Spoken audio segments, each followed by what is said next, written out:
Falei cagando e esmerdalhando a porra toda.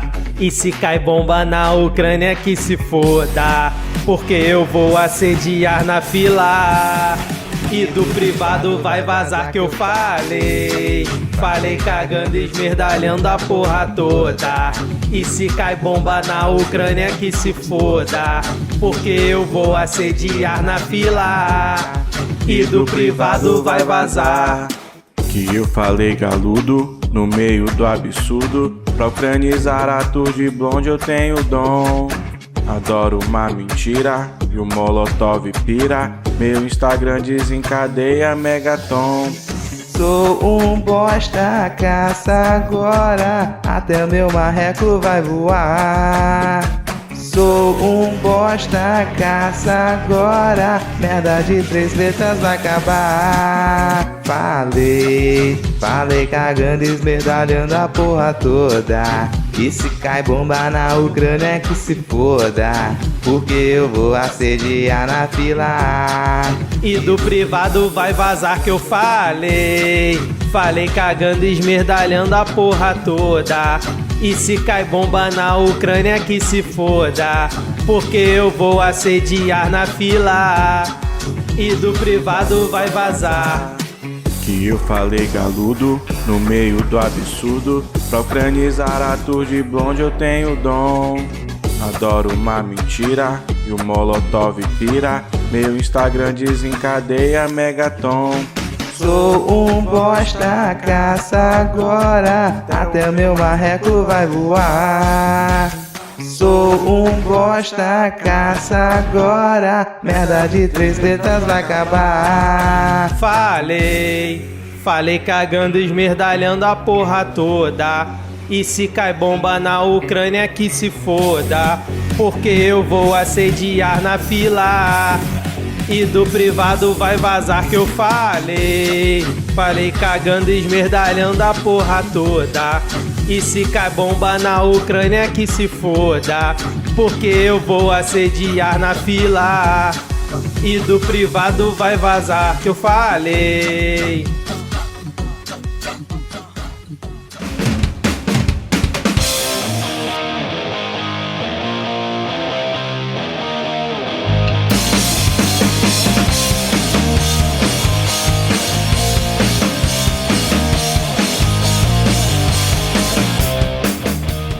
Olá, cidadão e cidadã, tudo bem? Eu sou Vitor Souza, falando diretamente do dia 9 de março de 2022 e está começando mais um episódio do Midcast Política no ano mais importante da nossa jovem democracia. Aqui nós debatemos os fatos que ocorreram na última semana e que influenciam no cenário da política nacional, com muita informação, pistolagem e bom humor no desespero do possível. E hoje aqui comigo temos, diretamente da cidade que tem 343 mil habitantes segundo o IBGE em 2020, Adi Ferrer. Tudo bem, Adi? E aí, galera? Tudo certo? Falando aqui direto das bolas do universo, das bolas do Brasil, grande cidade de Pelotas. E seguindo aqui a nossa apresentação, temos ele diretamente da cidade que tem uma população por volta de 2.255.000 pessoas, também segundo dados do IBGE, Diego Schinello. Tudo bem, Diego? Tudo bem em algum lugar, cara. No Brasil eu acho que não, mas eu acho que em algum lugar do mundo deve estar tudo bem. Eu torço pra isso, né, topograficamente. Mas eu acho que deve ter crescido bastante. Mas não temos como saber porque não teve censo, né? E talvez não tenha. E então vamos lá. Exatamente, cara. Ainda fica a abertura já com a crítica social aqui, né? Fechando aqui o nosso quarteto de hoje, ele com aquela cara de animação bem característica da pessoa que fala diretamente da cidade que tem por volta de 369 mil habitantes, segundo dados do IBGE, um pouco mais do que Pelotas. Rodrigo Polito, tudo bem, Rodrigo? Cara, eu tô cansado, mas tô vivo. E acho que pode apelidar a cidade aqui de Pelotão, que é Pelotas é um pouquinho maior, né? Então, sim, Pelotão.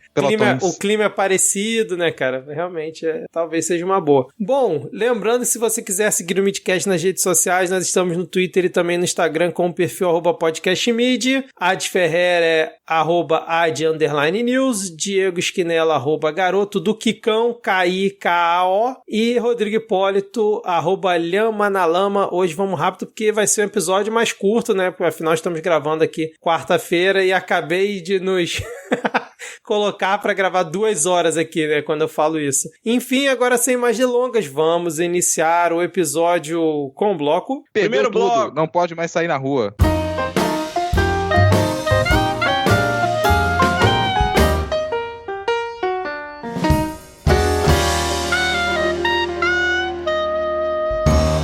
Vamos começar esse nosso episódio com uma não notícia ou uma notícia falsa, dependendo do seu ângulo de vista, né? Dependendo do seu prisma, pois foi a notícia que... Chocou o Brasil. Pois foi a informação, né, que teria acabado o casamento de Michel e Marcela Temer, né? Aquela notícia que, como eu falei, era uma mentira, pois depois o Michel Temer desmentiu falando que não tinha nada disso, mas chegaram a comentar que Michel Temer estava desolado, ela teria saído da casa em que eles moram em São Paulo com o filho Michelzinho e deixado uma carta com suas explicações, e essa fanfic continua morando em nossos corações, né? Foram momentos de tensão pro Noblar, né? Ele ficou realmente, pensou, agora chegou a minha vez, só não sei com quem, se com o Michel ou com a Marcela, isso também pouco importa, a gente não tem nenhum tipo de preconceito, mas na minha cabeça, no meu coração, essa fanfic termina com ela tirando a Michelle Bolsonaro dos braços do mal, golpeando os ex-maridos, ambos os dois capetas, e assim transformando este Brasil liderado por duas sapatões. Caramba. Sonhar ainda é de graça, não é mesmo? Graças a Deus, né? Porque se tivesse que pagar pra sonhar essa porcaria, meu Deus. Eu lembrei a notícia que eu vi hoje, que os gestores do patrimônio do Tolkien proibiram de fazer fanfic com a obra do Tolkien. Que bom que os políticos brasileiros não são do Tolkien, a gente ainda pode fazer fanfic. Mas, cara, eu acho que o erro da Michelle foi deixar a carta. Michelle não, da Marcela. Marcela, meu Deus. Viu? Você chega a confundir as duas. É o casal perfeito. Profecia? Não sei. O erro da Marcela foi deixar a carta, porque quando minha mãe me botou embaixo do braço e largou meu pai, ela não deixou carta nenhuma e funcionou. Olha aí. Olha, pode ter sido aviso fora de hora, né, cara? Não deu tempo. Cara, primeiro, acho que alguém poderia pegar os e-books de Senhor dos Anéis e transformar em um NFT, pra deixar o Tolkien State irritado. E já pensou se o Noblar é confidente dos dois e ela mandou uma mensagem pra ele só falando, tô saindo de casa. E talvez ela fosse ao mercado, sei lá. E ele pensou, nossa, furo, agora eu vou passar isso pra frente. Nossa, agora é a minha vez! Escrevi um recadinho, deixei um recadinho pro Temer, mas eu tô saindo de casa. Não, e o Guga Noblar, no dia, ele tweetou, né? Já aviso que meu pai não tem nada a ver com a separação de Marcela e Temer. Eu acho que o próprio Noblar pai, ele chegou a comentar, né, sobre o assunto. Eu não lembro o que foi, mas acho que ele chegou a comentar. Sim, ele chegou a comentar que ele não ia comentar sobre o assunto. Ah, tá, ótimo. Perfeito, então. Bom, então depois dessa não notícia, começamos aqui o episódio bem, né, cara, pra dar uma aliviada, porque essa semana foi mais uma semana complicada, né? E falando em vida complicada, Jair Bolsonaro, o nosso fungo presidencial, já tá batendo recorde, né? Porque cada semana é um inquérito novo que aquela instituição de 2 letras, a PF, ela abre um inquérito contra ele. Então, mais uma vez, né, na última semana, a Polícia Federal abriu um inquérito para investigar as declarações de Jair Bolsonaro naquela live em que ele associou, né, as vacinas contra a Covid-19 ao vírus da AIDS após esse inquérito, né, foi aberto após uma determinação do Supremo Tribunal Federal para investigar essas afirmações feitas por ele, né, no inquérito do Alexandre de Moraes, que... O Xandão. O Xandão, exatamente, que abriu por propagação de notícias fraudulentas. Aí volta aquela velha pergunta, vocês acham que vai dar em alguma coisa? Não.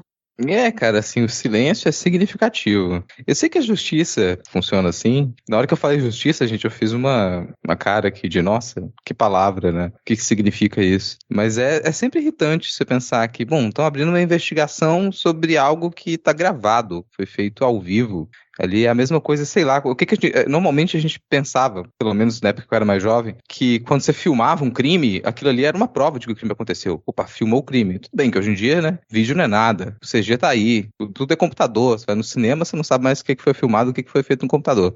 Mas você imaginava que uma fotografia, um documento, uma filmagem de um crime era uma prova daquele crime, uma prova pesada, né? Mas pelo visto não. Pelo visto faz um tempo que isso não acontece, né? Você tem o presidente cometendo crimes ao vivo há bastante tempo e você precisa abrir uma investigação para saber se era realmente o presidente que estava lá, se aquilo não foi uma piada do Twitter, alguém fez uma deepfake lá, né? Emulou a voz do Bolsonaro, o rosto do Bolsonaro, o cenário ali, e aquilo tudo foi feito digitalmente. Talvez seja isso que seja investigado. Eu mesmo já vi um vídeo do Bolsonaro dançando funk, que eu não sei até hoje se é verdade ou se é mentira, entendeu? Hoje em dia, a pós-verdade tá assim. Mas eu fiquei pensando, quando o Vitor falava, né, de mais um inquérito, eu fiquei pensando, se a gente tivesse um PGR, quantos inquéritos mais será que teriam sido abertos? Só teria sido aberto um, que destituiria o presidente do cargo. Olha aí. O primeiro lá em 2019, a gente não teria passado nem por tudo isso que a gente passou, com toda certeza. Em 2018 ainda, na rachadinha começou em novembro de 2018, a história da rachadinha. O menino não ia conseguir, se a gente tivesse realmente uma justiça que funcionasse no Brasil, ele não ia conseguir fazer nem campanha. Se fosse Janot, bastava uma flecha, né, cara? Não precisava nem de muito bambu. E a gente nunca pensou que ia ter saudades da... Nossa, falhou o nome dela. A que veio antes do Aras. Sim, eu lembro do rosto dela. Caramba! É a Umbridge do Harry Potter. Realmente, ela marcou gerações, né? Tanto é que todo mundo sabe a cara dela, mas não tem a mínima ideia qual é o nome. Mas tudo bem, a cara dela tá na mente de todo mundo nesse momento. Pera aí. Gente, que absurdo. Raquel Dodge. Saudades de Raquel Dodge. Esse é o nível que a gente tá aqui. Mas, por exemplo, no caso, a Polícia Federal vai fazer essa grande investigação, né? Ela vai entrar no YouTube, vai pesquisar, vai assistir o vídeo e vai falar, sim, ele fez essa associação mentirosa usando um site mentiroso. Após essa investigação dificílima, obrigatoriamente eles precisam enviar para a PGR, mesmo sendo uma solicitação vinda do Supremo Tribunal Federal, correto? Todo mundo balança a cabeça. Supostamente sim, a palavra correta é, né? O que é correto, o que é errado. Também você já tá aí pressupondo coisas, Vitor. Você já tá pressupondo que o fato dele ter mentido ao vivo, ele ser o presidente da República, ter feito uma associação criminosa com dano para a saúde pública, saúde coletiva, que isso seria errado. Quem disse?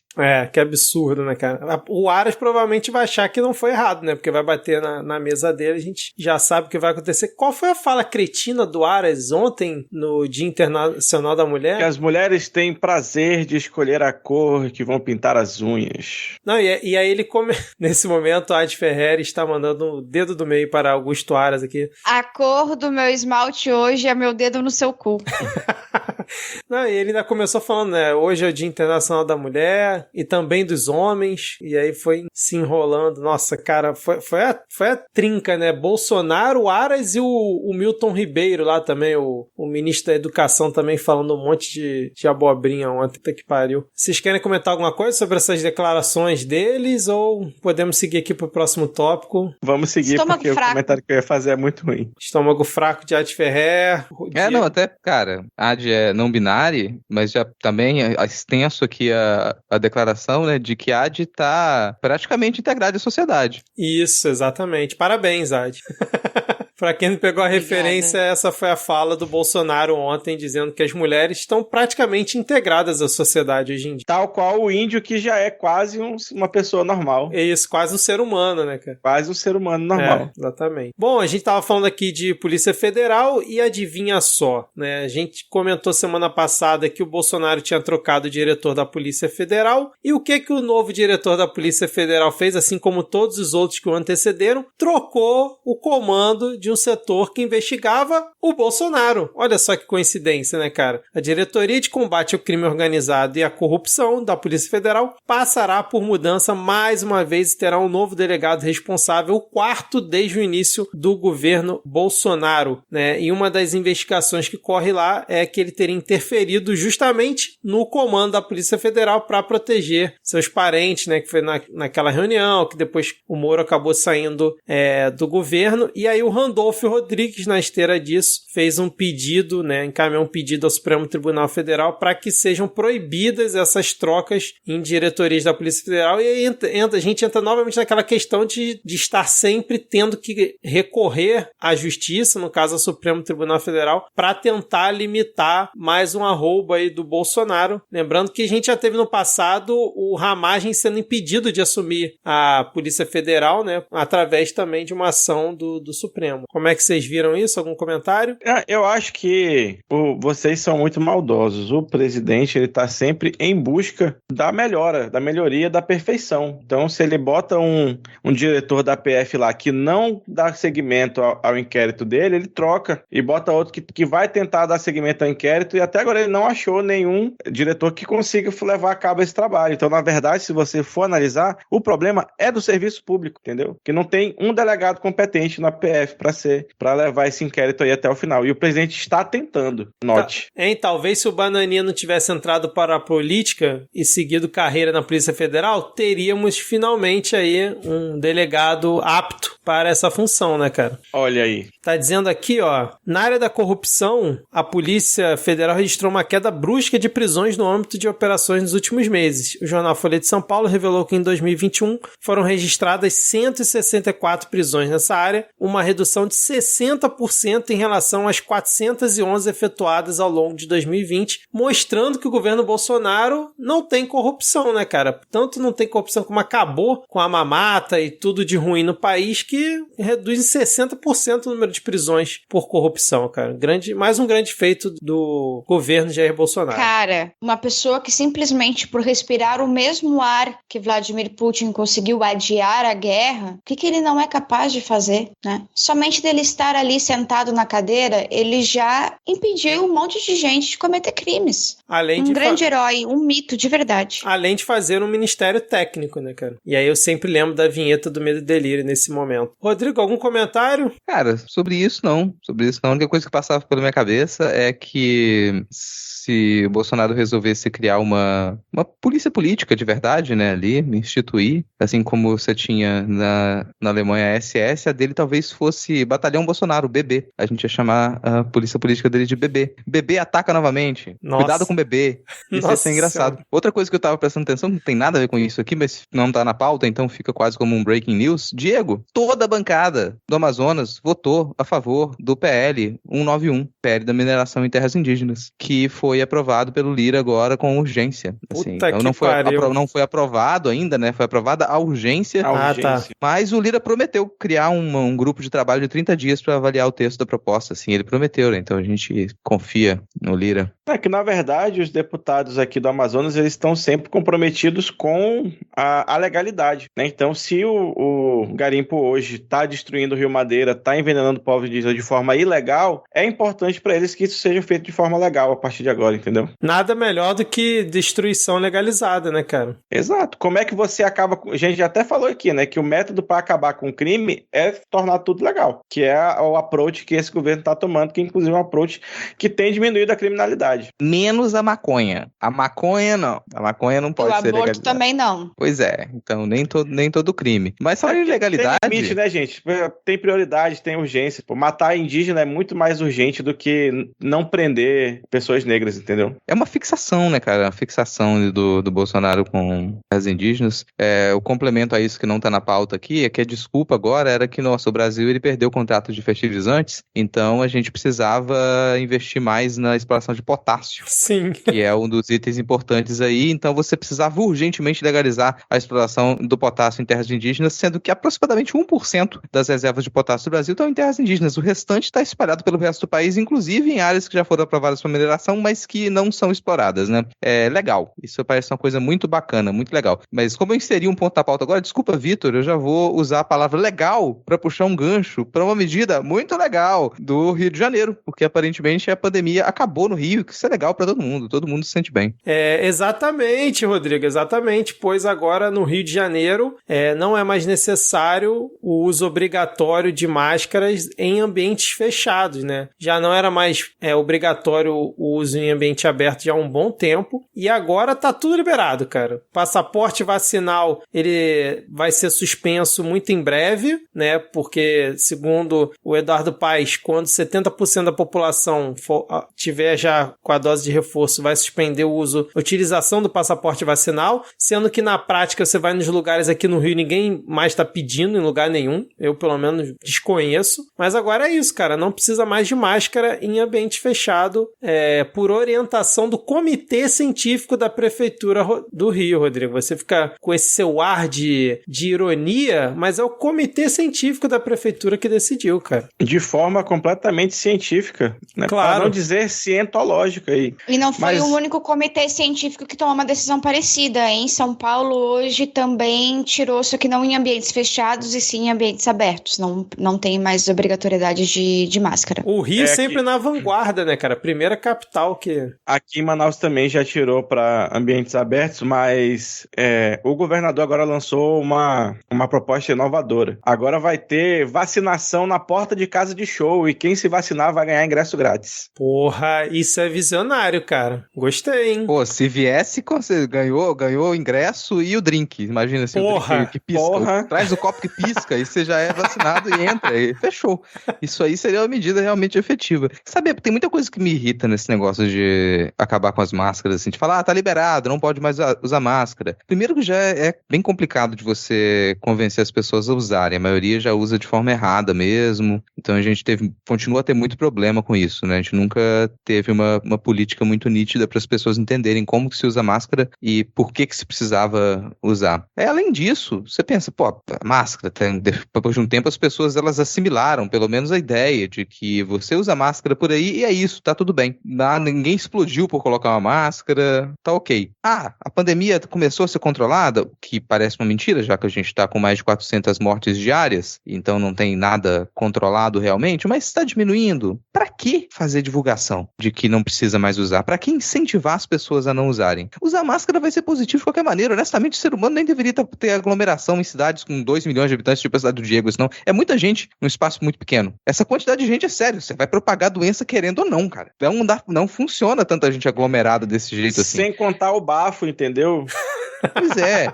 Com máscara você ia precaver a disseminação de várias viroses. Sim, se as pessoas estão usando máscara, tudo bem. E, bom, ninguém se incomoda de usar roupa, sacou? Você usa roupa. É desconfortável no calor, mas tu usa roupa. Tu vai sair de casa, tu vai usar roupa. Não fala, nossa, abole logo o uso de roupa. Adoraria, mas não dá, porque o mundo também é sujo. Eu não quero pegar um ônibus e tá pelado no ônibus e sentar na casa tá sujo.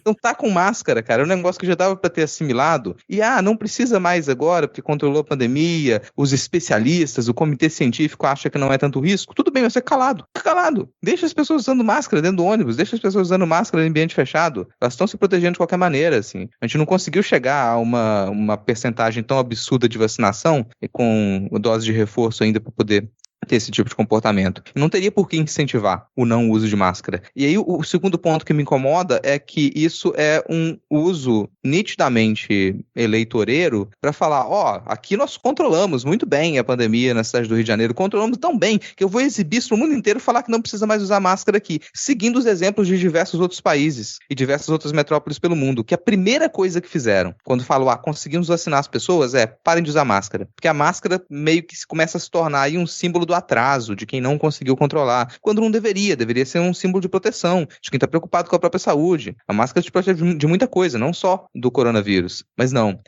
a gente não conseguiu transformar a máscara num símbolo de proteção, e quando as pessoas pelo menos assimilaram a ideia, você começa a controlar a pandemia em algumas regiões e usa a máscara como um símbolo negativo. Isso é péssimo, cara, é péssimo, porque a gente provavelmente vai precisar disso em outros momentos, estabelecer política para isso em outros momentos. Essa foi uma pandemia global, mas a gente tem diversas outras epidemias localizadas também, que elas poderiam muito bem ser controladas com o uso da máscara. Pensa a quantidade de gripes diferentes que a gente tem propagando aqui e ali pelo mundo. É aquela clássica cena da pessoa jogando a máscara assim, né, que é o que você falou do símbolo, mas tipo, quem nunca no trabalho, né, ou sei lá, numa reunião familiar, tinha um tossindo, um espirrando, antes da pandemia, né? Uma semana depois tava todo mundo ali do ambiente de trabalho, da família, também tossindo, espirrando, essa é a questão. Mas, ô Rodrigo, você, cara, tá sendo muito severo com a cidade do Rio de Janeiro. Por quê? Em alguns casos, eles ainda continuam recomendando o uso de máscaras. E aí eu vou ler os casos pra você aqui, ó. Pessoas imunossuprimidas, beleza. Pessoas com comorbidades graves, beleza. Pessoas com sintomas respiratórios, que claramente claramente aqui no Rio de Janeiro, os cariocas agora incorporaram essa cultura depois de 2 anos de pandemia de utilizar máscara quando Só me tira uma dúvida, Vitor. Sintoma respiratório é tipo sintoma de que tá respirando? Então isso é um sintoma respiratório? Mas agora a cereja do bolo das recomendações. As pessoas que ainda não se vacinaram, continua a recomendação para você utilizar a máscara, porque obviamente são pessoas muito conscientes que ainda não se vacinaram e claramente vão continuar usando máscaras, sem dúvida nenhuma. Né? Inclusive elas nunca tiraram a máscara, porque elas sabem do risco que estão correndo, tanto para si quanto de infectar os outros, né? Realmente. E aí... A máscara deveria ser a última das medidas a ser abandonada, porque ela é a medida mais eficaz e que ajuda não só você, mas o outro, né? Em primeiro lugar, o distanciamento social, ele é uma coisa que machuca não só psicologicamente ao indivíduo, mas, tipo, a forma como as cidades funcionam, etc., elas precisam de um pouquinho de ajuntamento a mais.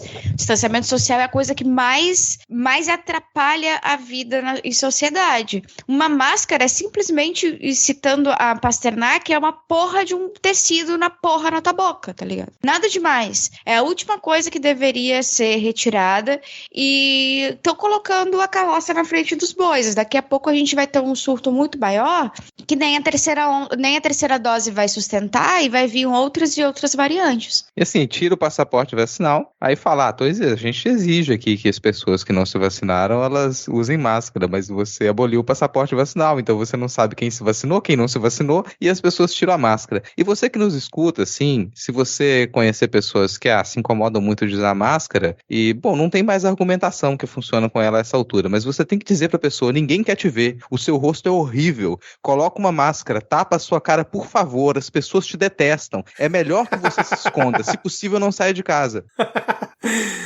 Tem gente que deveria ver a máscara como uma bênção, porque às vezes você tá com a máscara daqui pra baixo, a pessoa é mó gata, tá ligado? Aí a pessoa tira a máscara, é um capeta. Como o clássico episódio do Pica-Pau da Odalisca, entendeu? Me lembra, mas é um clássico. É um clássico. Aí fica também mais esse ponto positivo, já que a Adi comentou. Você que é uma pessoa feia, a máscara te esconde. E você que é uma pessoa muito bonita, você esconde também. Ninguém fica te assediando, cara. Ninguém vai ficar te lançando olhares, porque a pessoa não sabe o que tá ali por baixo. Você que se acha uma pessoa muito maravilhosa, cobre seu rosto. Segurança.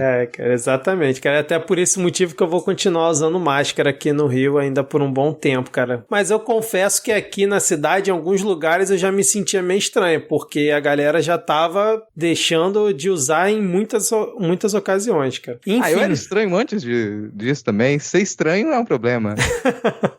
Enfim, hoje a gente teve, só voltando um tópico anterior, Rodrigo, Adi e Diego, a gente teve o Ato pela Terra, um protesto até relativamente grande que a gente estava tendo ainda, né, lá em Brasília, liderado pelo Caetano Veloso, né, que foi uma manifestação contra os projetos que estão tramitando aí no Congresso Nacional. Um deles é o que o Rodrigo comentou agora há pouco, foi aprovado para ter uma comissão para avaliar da mineração em terras indígenas, né, que é o pacote de retrocessos, né? Acho que são 4 ou 5 PLs, né? Que é em relação ao licenciamento ambiental, o garimpo, regularização fundiária, o do PL do veneno, que já passou na Câmara e falta no Senado, e a questão do marco temporal. E aí eles se encontraram com o Rodrigo Pacheco, né? O presidente do Senado, teve um evento grande com muita gente, muitos artistas, Paulo Carosella, Emicida, tipo, tinha muita gente lá realmente, né? Se encontraram com o Pacheco e se encontraram também com alguns ministros do Supremo Tribunal Federal. E aí, depois desse evento, tá tendo um show lá bem grande, reunindo algumas milhares de pessoas. E aí eu queria só perguntar rapidinho pra vocês se vocês acham que finalmente surgindo essa força de mobilização e de pressão da classe artística, né, chamando bastante gente para pressionar e tendo esse encontro direto, né, com as forças políticas, não ficando só na rua, isso pode ser que surta algum efeito? Ou vocês acham que com esse congresso atual, tipo, eles estão pouco se fudendo, o importante é a boiada passar, ainda mais às vésperas da eleição? Opção B! Aceito trocar um carro por um joguinho de pega-vareta? Sim! É porque eu confesso que eu fiquei nessa dúvida, cara. Cara, toda pressão é bem-vinda, assim. Tem que fazer pressão também, porque isso é uma coisa que a gente já discutiu aqui antes. Meio que às vezes não tem muita alternativa além de fazer pressão. Mostrar que tá ali. Mostrar que existe algum tipo de contraponto. Mesmo que seja pra posteriori. A gente vai conseguir alguma coisa depois, algum tipo de reversão, mas a pressão tá ali. Mas eu concordo com o Diego, que bom, de imediato, o Congresso ele não tá predisposto a ouvir nenhum tipo de argumentação. Então você precisaria de uma mobilização muito maior até pra conseguir isso. Mas quem argumenta dentro do Congresso, ter a pressão popular lá do lado de fora, ajuda a fazer esse tipo de argumentação. E um complemento a isso, um dos pontos que mobilizou muito, a gente teve, se não me engano, uma resposta ontem, que acho que a segunda turma do STF, ela rejeitou por unanimidade o recurso lá do município de São Félix do Xingu, e então reafirmou a legalidade e a constitucionalidade da demarcação de terra indígena Apitereua, se não me engano, que era uma dos julgamentos que impactariam nessa tese do marco temporal, porque o município de Félix do Xingu entrou com recurso para pedir a reapropriação dessas terras que elas foram consideradas como terras indígenas, e a segunda turma do STF rejeitou esse recurso por unanimidade agora. Então, de imediato seria uma vitória, mas uma vitória parcial, né? Excelente. E nesse ato de hoje foram mais de 230 movimentos e organizações, né, que convocaram e estão participando lá. Enfim, vamos continuar acompanhando isso sem muita esperança, mas a gente tenta fazer o que pode, né? Vamos agora falar sobre TechPix. Todo mundo animado aqui, porque temos novidades aqui sobre eleições 2022, que é o Alckmin acertando finalmente com o PSB, mas talvez só na semana que vem. Saiu a notícia de que ele acertou, mas na verdade... Tudo certo, tirando as partes que não estão. Exatamente, né? Saiu a notícia e parece que essa notícia antecipada teria irritado o Alckmin, que aí depois veio lá no Twitter, né, falando que teve um encontro, né, com o presidente do PSB, o Carlos Siqueira, com o João Campos, com o Márcio França.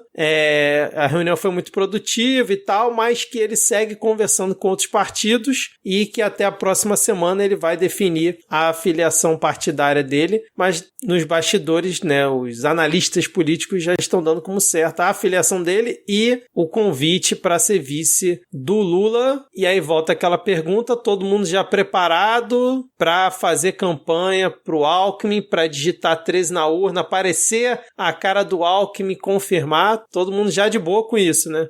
Os alquimistas estão chegando, os alquimistas. Porra, cara. É isso. Eu fico pensando naquelas senhorinhas do interior de São Paulo, ultraconservadoras, que vão lá votar no Alckmin por um acaso, vão ver a foto do Lula e vão entrar em combustão espontânea.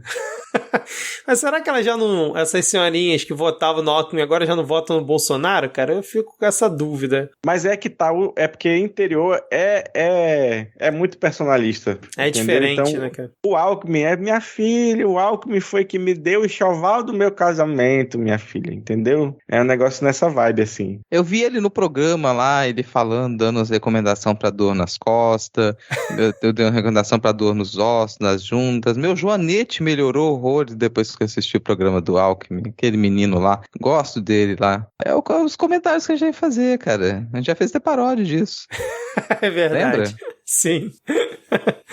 Bom, e ainda falando sobre PSB, saiu agora há pouco uma decisão de que o PSB está fora dessa negociação para a construção de uma federação partidária e, por enquanto, tem só PT, PCdoB e PV e o PSB vai ficando de fora dessa federação. Foi comunicado agora há pouco, um pouco antes da gente gravar aqui, começar a gravar o episódio, inclusive estavam os presidentes dos 4 partidos reunidos, né? Mais uma situação pra gente ficar acompanhando. E aí, eu acho que vai chegar assim em 2025 e eu ainda não vou ter parado pra ler a porra dessa lei, pra entender o que é uma federação e se pode ou não coligar, porque eu tô com uma preguiça gigantesca de fazer isso. Mas um dia eu leio, eu prometo. Mas até então eu não sei se ainda pode coligação, se não pode, porque tem partido aqui falando em coligar, mas aí nacionalmente esses partidos não vão federar, eu não sei.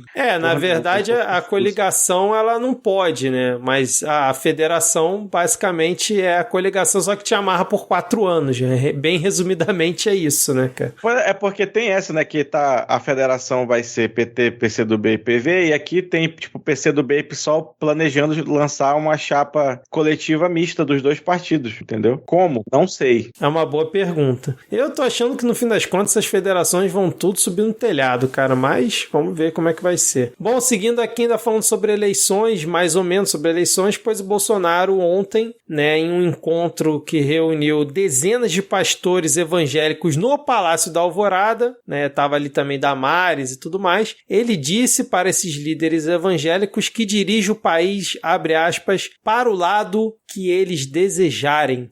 E aí, Estado laico... É o famoso dirigido por mim e guiado por Deus, entendeu? Como diria... Com adesivo na traseira do carro. Branco, diz na traseira do Uno branco que acabou de bater no poste. Essa frase que está internacional agora, tem até na música da Rosalía, de uma maneira Deus me guia, entendeu? O negócio é... O partido evangélico está chegando até na música pop internacional, pra você ter uma ideia. Exatamente. O que eu acho engraçado dessa declaração é que é o Bolsonaro pressupondo que ele dirige o país. E não é. Claro que você tem todos os grupos de interesse que eles apoiaram a eleição do Bolsonaro, fizeram que isso acontecesse, esses grupos dirigem o país. Mas não é personalmente o Bolsonaro que faz isso. Tanto que a gente foi elencar muitas das decisões que elas seriam decisões dele, e pra ele elas não vingam. Ou quando ele consegue fazer aquilo dá errado, tipo viagem pra Rússia. Termina dando errado, assim, só fragiliza ele. Então não é ele que dirige, mas ele é o porta-voz em alguns momentos desses grupos de interesse que fizeram que ele chegasse ao poder. Mas isso é uma declaração eleitoreira também, né? Porque os grupos evangélicos, eles são os grupos em disputa maior nesse momento. Então você percebe o PT e outros partidos maiores, eles têm apresentado propostas para se aproximar dos grupos evangélicos. Então uma série de grupos que eles são o foco dessas candidaturas agora. Isso é mais uma declaração eleitoreira. Exatamente, cara. Concordo com vocês. Só para deixar registrado que Silas Malafaia estava nesse encontro ali, risonho e muito animado. Próximo tópico aqui, eu confesso que eu não assisti, mas eu acredito que vocês tenham visto algo a respeito, que é o Lulaverso. Finalmente eu vou poder elogiar a comunicação do ex-presidente Lula. Olha, inacreditável, assim, demorou, mas veio. Finalmente uma campanha de comunicação com vídeos bons, com grupo no WhatsApp, grupo no Telegram. Eu acho que vai penar um pouquinho para crescer, porque agora que a gente está entrando no terreno da extrema-direita, né? E a extrema-direita já está indo para outros terrenos, já está explorando outros ares, e a gente está recém chegando nesse. Mas eu acredito que é esse o caminho, assim. Se a assessoria também perceber que ele precisa estar presente em podcasts independentes e menores, né? Não precisa ser não é só os podcasts grandes, são os podcasts menores também, que também causam uma proximidade muito maior com o eleitorado. Talvez, assim, eu me sinta mais tranquila com essa eleição, porque, apesar dos pesares, eu não estou tranquila vendo a comunicação do jeito que estava. Principalmente podcasts aí com 10 ouvintes ou menos, né? Com a ressalva aqui de que a gente só aceita a participação do Lula aqui no Midcast, porque agora não. Antes a gente estava convidando, vem. Agora tem termos, porque a gente só aceita antes de oficializar a candidatura. Porque depois que oficializar a candidatura, se ele vier, a gente vai ter que chamar todo mundo. Isso é muito risco, cara. E assim, tem aqueles que não vão aceitar, nitidamente não vão aceitar, mas tem os que vão. E eu não. Ninguém aqui tá com disposição pra gravar 2 horas com o Sérgio Moro. Ninguém aqui tá com disposição pra gravar 2 horas com o André Janones.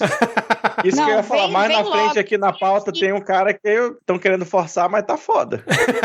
Não, eu acho que o Lula pode vir aqui, tipo, na semana que vem já, antes de começar o período eleitoral, que aí a gente não precisa ter porque eu também não fico 2 horas gravando com o Sérgio Moro, mas nem fodendo, meu amigo. Faça isso por nós, presidente Lula. Cara, como assim vocês não ficariam 2 horas gravando o Sérgio Moro tendo A oportunidade? gente vai dormir, porra. Tendo a oportunidade de jogar as coisas todas na cara dele? Como assim, cara? Amigo, pra fazer isso, você vai ter que gravar às 6 horas da manhã pra ter a garantia que eu não vá cair de sono no meio da gravação e vai ter que dizer, não, galera, foi mal aqui, mas deu um revertério no estômago, tô com uma caganeira, vou ter que sair da gravação. Pô, não quero fazer esse tipo de coisa, entendeu? Ainda mais depois desse grande sucesso aí que foi o Demorou Podcast, cara, no seu episódio de Vitor, estreia. pensa que se a gente gravasse um episódio com o Moro, você teria que editar. Então você ficaria 2 horas ouvindo a voz dele e depois não Puta sei que quantas horas pariu. editando aquilo. Sim. Ah, tá, acabou. A ideia é aí.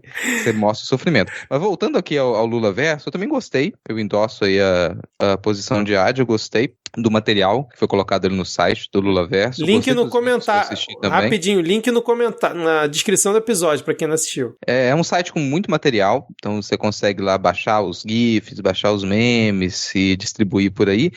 É muito bom perceber, enfim, que o Lula, ele tem muito, mas quando eu falo muito, é uma base gigantesca de material para ser utilizado, porque o cara é filmado, fotografado e gravado desde o final dos anos 70, cara. É muita coisa que tem para ser usado, para produzir material para campanha. E isso começou a ser usado agora. Você percebe naqueles vídeos, você tem essa estética mais jovem, um pouco mais acelerada, uma linguagem meio videoclíptica, meio de anime ali também, brincadeira com cultura pop, e usando imagens antigas do Lula, com um discurso que mostra, olha, aqui a gente tinha alguma coisa para mostrar, o que vai ter hoje para mostrar das outras campanhas? Ninguém vai ter mais coisas do que o Lula tem. Então isso me agrada bastante. Vai ter o impacto que era esperado? É aquilo que de se analisar e de repente fazer algumas mudanças ali também, porque a distribuição disso ela precisa ser acelerada. É muito material que precisa ser distribuído de modo acelerado.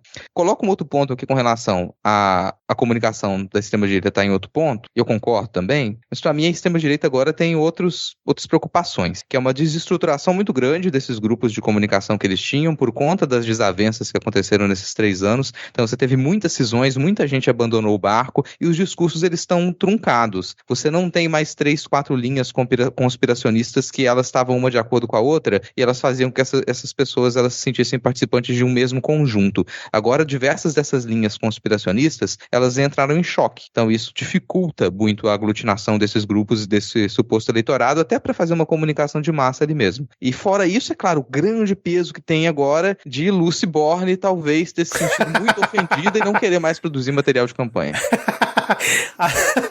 Mas acrescento uma coisa só a mais do que o... Caricatura foi foda, Zambelli também não acerta uma, né, cara? Do que o Rodrigo falou, acrescentar também a guerra nessa situação, porque a pandemia foi um momento de cisão na extrema-direita, mas não tão forte quanto essa guerra, porque a gente vê aí ultranacionalistas de direita dentro do exército ucraniano e a gente vê um lado ortodoxo ultranacionalista de direita pelo lado russo. Então isso acabou que o brasileiro, como está longe desse conflito diretamente, e ele acaba não precisando, não tendo aquela pressão de uma direção só, para seguir uma direção só, a gente acaba tendo uma movimentação da extrema-direita para ambos os lados, né? Então, eu acho que esse é um momento também muito definitivo para a extrema-direita mundial, principalmente brasileira, que já estava perdida sem o Olavo de Carvalho, e agora sem o seu guru, sem Donald Trump, sem muita perspectiva e ainda com uma guerra em que o seu próprio lado está na base da própria guerra, né? E está se autodestruindo, estão se destruindo uns aos outros. Eu acho que vai ser uma movimentação interessante para a gente ver como é que essa eleição vai refletir essa desestruturação da extrema-direita nos últimos dias. Nos últimos dias, não é nem a questão de últimos meses, é últimos dias. Escolha o seu sabor preferido de nazismo. Temos temos nazismo com morango, com baunilha, com chocolate e de tamarindo que tem gosto de limão. Eu confesso, eu ia até comentar sobre esse assunto, mas eu vou embarcar no otimismo de vocês aí sobre essa derrocada da extrema-direita, cara. Tô com vocês nesse pensamento aí. Mas, rapidinho aqui, só pra fechar então esse nosso bloco, eu fui procurar coisas sobre o Ciro Gomes, porque não tinha aqui na pauta. É um absurdo, a gente tá falando de todos os candidatos, tem que falar de Ciro Gomes, óbvio. E aí eu cheguei aqui num tweet dele hoje, muito relevante, que ele diz assim, ó: mais uma vez ficamos em primeiro lugar na pesquisa da Tora Beach sobre comentários positivos nas redes sociais. Obrigado a mim. E agora eu estou rindo por conta da reação dos meus amigos de bancada aqui. Obrigado a minha querida turma boa e a todos que chegaram nas últimas semanas interessados em conhecer e debater nosso projeto para o Brasil. E aí embaixo o link do Valor Econômico que diz que Ciro Gomes tem menos menções negativas nas redes sociais comparado com os demais candidatos. E isso se reflete diretamente nos números das pesquisas, né, que mostram que ele não sai dos 6%. Fica aqui aquela enquete, né, gente? Quem é mais chato no Twitter? Fãs de Tolkien, fãs da DC ou fãs do Ciro Gomes? Deixe sua resposta lá no @podcastmid, por favor. Um detalhe até pra difíceis. campanha do Ciro, que o Ciro tá bom. Posso fazer essa... Ô, Rodrigo, uma ideia. Vou fazer essa enquete aqui no perfil do Midcast agora. Vai lá. Qual... Repete aí, por favor. Qual fandom é mais chato no Twitter?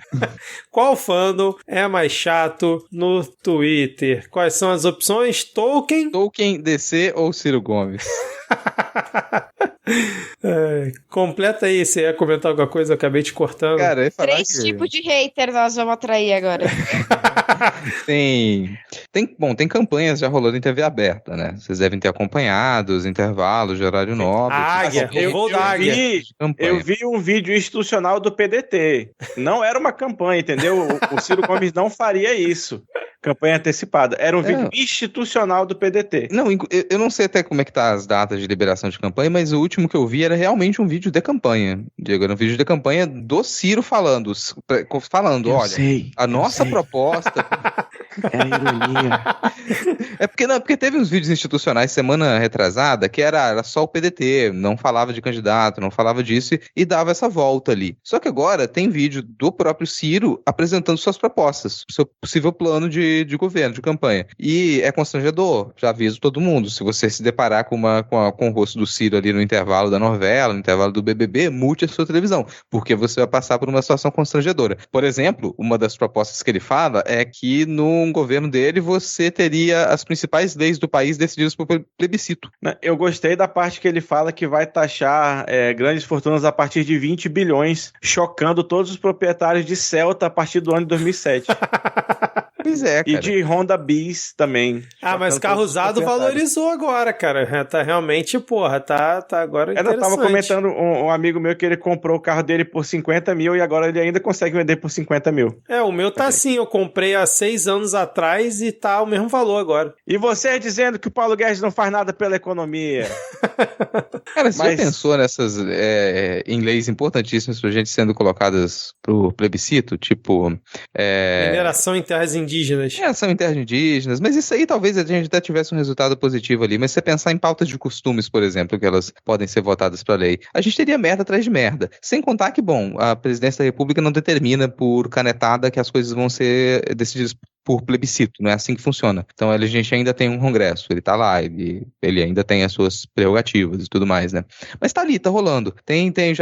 Acho que já vi alguns vídeos institucionais ali do PT, do PSDB também passando na televisão. Então a campanha, ela começou, não sei as datas exatas a partir de quando que você pode colocar material explicitamente de algum candidato, mas o que a gente tem observado é isso. E a comunicação ali, tanto do Ciro quanto do PSDB, que foi o que eu vi passar mais vídeos, tá estacionada uns 6, 7, 8, talvez 10 anos atrás. Mas, Rodrigo, fica tranquilo, porque agora Ciro Gomes e demais candidatos podem decolar nas pesquisas, pois Rodrigo Pacheco comunicou ao seu partido, PSD, que ele não será mais candidato à presidência da República, e agora temos disputadíssimos o quê? 0,5%, 0,3%. Inclusive, Disputadíssimos 10 votos, que vai provavelmente pro Ciro Gomes e que vai fazer ele finalmente sair do 6,5% pro 6,6%. Olha aí, eu queria lançar para a Adi Ferrer, que é jornalista aqui presente, um projeto de regulamentação do uso da palavra urgente. Que a pessoa começa o tweet dizendo urgente. Rodrigo Pacheco comunica. Realmente. Não, o tweet começou com urgente, importante, em caixa alta, sabe? Eu já não leio o tweet. Vamos usar igual a regra do IMDB, né, ô Rodrigo? Começou com urgente, considera que é o IMDB 9.8, já não assiste, já não lê.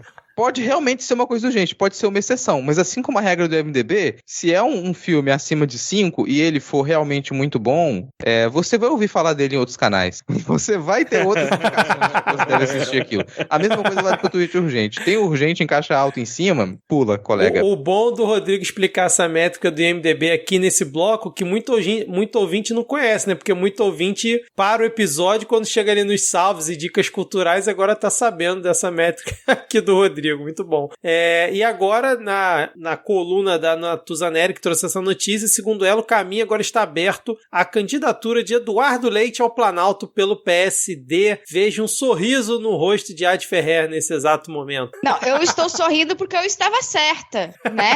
Nunca é pelas coisas boas, é sempre pelo prazer de estar correta, de ter feito uma previsão correta e de Nunca passa frio, pois coberto de razão todo tempo.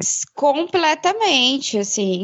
Eu avisei que o Eduardo Leite ele ia dar um jeito de vir, ele não tem outra perspectiva, ele quer botar pro governo do estado quem ele botou pra prefeitura de Pelotas, que é a Paula Mascarenhas. E assim, pessoas que têm gaydar, analisem a Paula Mascarenhas, eu juro pra vocês, assim, ó, o radar fica muito doido, ele explode. Você quer dizer que ele quer implantar uma ditadura gaysista no estado do Rio Grande do Sul? Te juro. E agora... Para o êxtase de tiozões de todas as idades. E caso... Os CTGs aqui explodindo já. E caso isso se confirme, a Adi terá que votar entre Heinz e Onyx Lorenzoni, provavelmente no segundo turno, no Rio Grande do Sul, sem a presença de Eduardo Leite. Mas, falando em presença, queridos amigos, André Janones, a nossa aposta para crescimento nas pesquisas aqui, tuitou agora há pouco que agora é oficial. Não foi urgente, mas mudou um agora oficial. Em reunião com o Grupo Globo no dia de hoje, confirmei minha participação nos debates das eleições 2022. Lula, Bolsonaro e demais. Amarrem as calças que eu tô chegando com tudo. É isso agora aí, cara. A pergunta desculpa, a minha pergunta é, isso é uma metáfora sexual? Eu acho que não é uma metáfora, eu acho que é uma afirmação explicitamente sexual mesmo. Não tem nada que deixa tudo muito mais doido. Enfim, cara, esse é André Janones que participará dos debates. Vamos ver como é que vai ser isso aí, cara. André Janones que não vai vir pro Midcast porque na nossa classificação indicativa tem criança que ouve, tá? E depois dessa declaração nós não aceitamos esse tipo de afronta à família tradicional brasileira, que é a pessoa dizer que vai comer o cu do Lula e do Bolsonaro ao vivo em rede nacional. E falando em família tradicional brasileira, querido Diego, pra onde nós vamos agora, Rodrigo? À distância.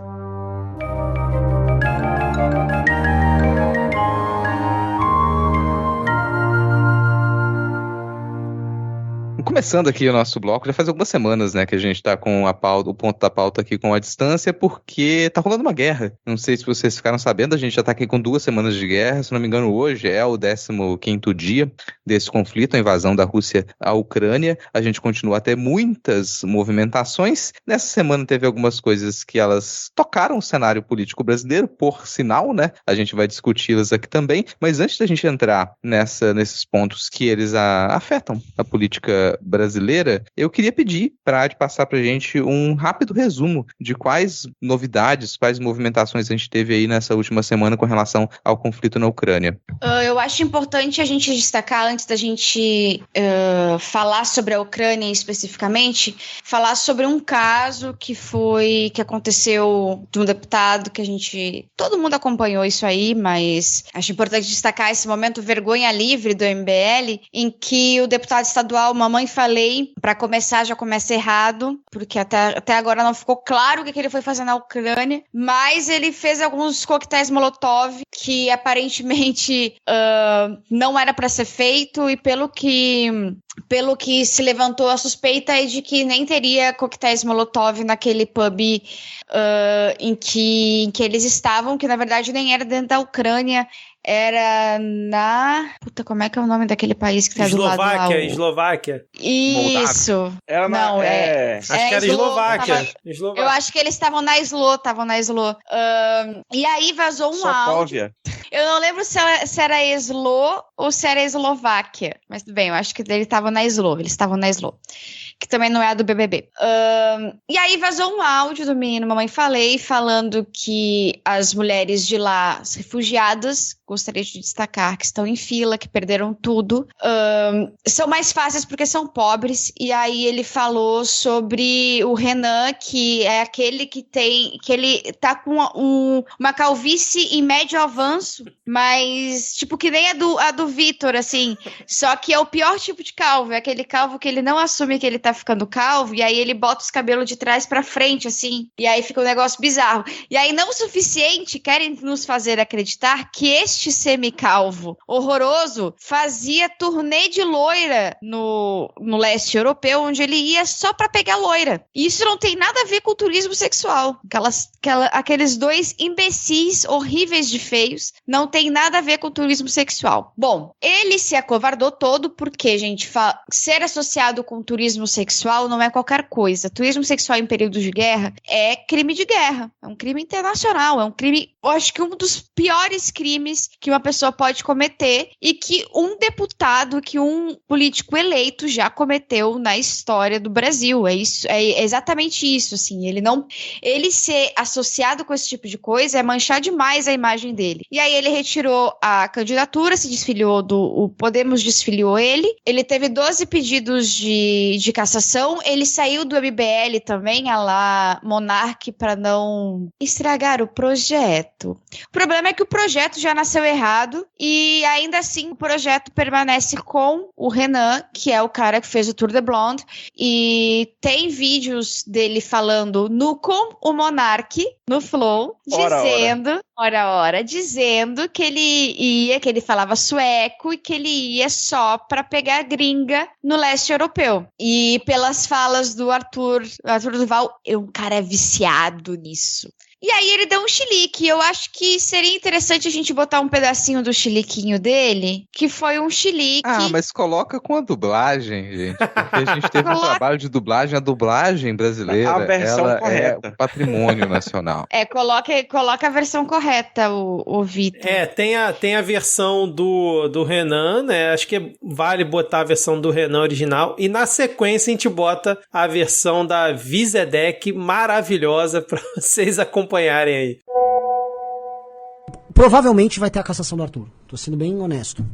E aí eu acho que assim, já passou. Beleza, olha só, Arthur fez merda, ele fez merda, tá? Beleza. Agora vocês têm que botar a mão na cabeça e falar o seguinte. É comparável um cara falar merda e ser caçado a um ladrão roubar teu dinheiro e não acontecer bosta nenhuma? Porque é baseado no teu medo.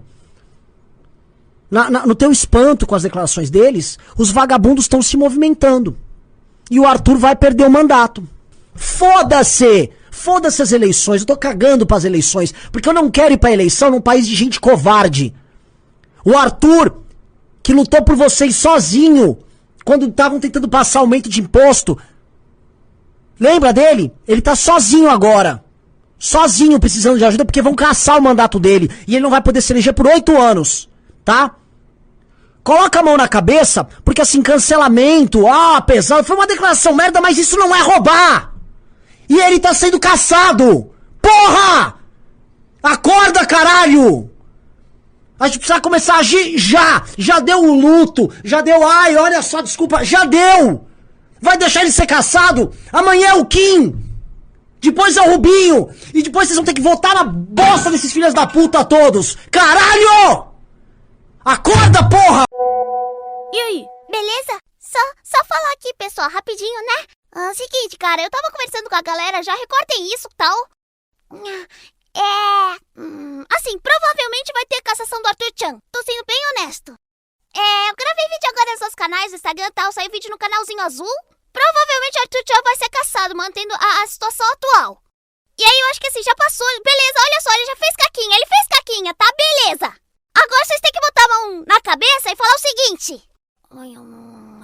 É comparável o cara falar totô e ser caçado? Ao ladrão roubar o teu dinheiro e não acontecer coisa nenhuma? Porque baseado no teu medo, no teu espanto com as declarações deles, os vagabundos estão se movimentando. E o Arthur Chan vai perder o mandato.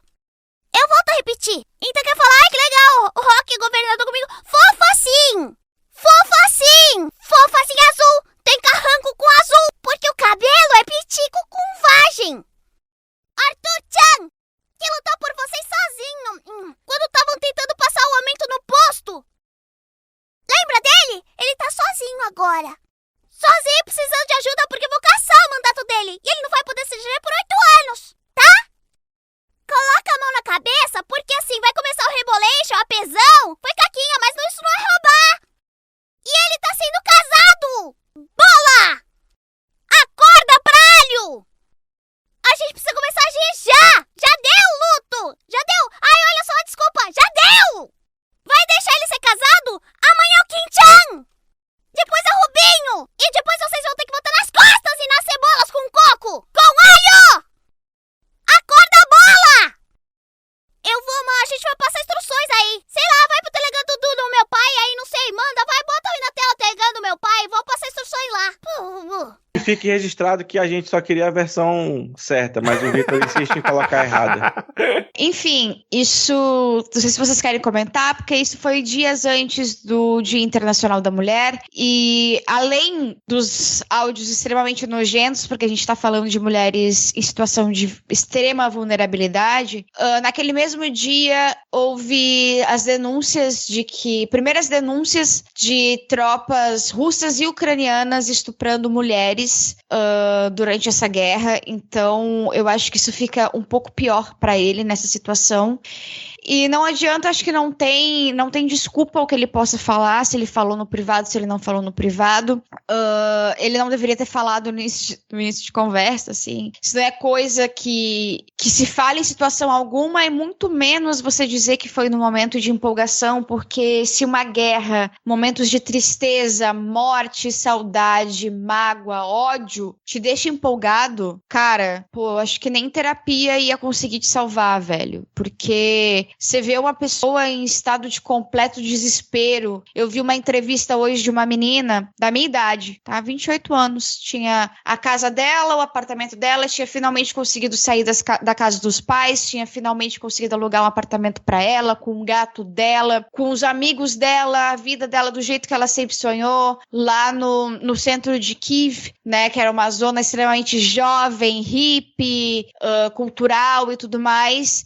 E aí ela mostrando, hoje só me resta essa mochila aqui, que eu tenho 3 mudas de roupa, 2 calcinhas, e eu sou uma refugiada hoje. E é esse é o tipo de coisa que o Arthur Durval viu e olhou, nossa, elas são umas deusas. Esse é o tipo de coisa. Cara, quando a gente pensa que a política brasileira chegou no ápice do nojo, aí vem um sujeito desse e protagoniza, pra mim, uma das cenas mais dos acontecimentos mais nojentos. Quem sabe, sei lá, quanto tempo na nossa política, assim. Como a Adi comentou, isso é considerado um crime de guerra, se comprova, mas se comprovando ou não, o que está demonstrado pelos áudios dele é que ele viajou por uma região de conflito com interesse em abusar de mulheres refugiadas, mulheres em extrema situação de fragilidade. Isso está demonstrado pelo áudio, assim. Ele vai ser cassado, quase certo, né? Já foi desfiliado do partido, é quase certo que ele seja cassado. Pelo menos é uma resposta, que em muitas situações, assim, fica sem resposta nenhuma. A gente já teve na Assembleia de São Paulo situação de abuso que não terminou em nada, um afastamento de parlamentar, que depois retorna ao trabalho. Nesse caso, pelo menos, ele vai ser cassado. E triste também a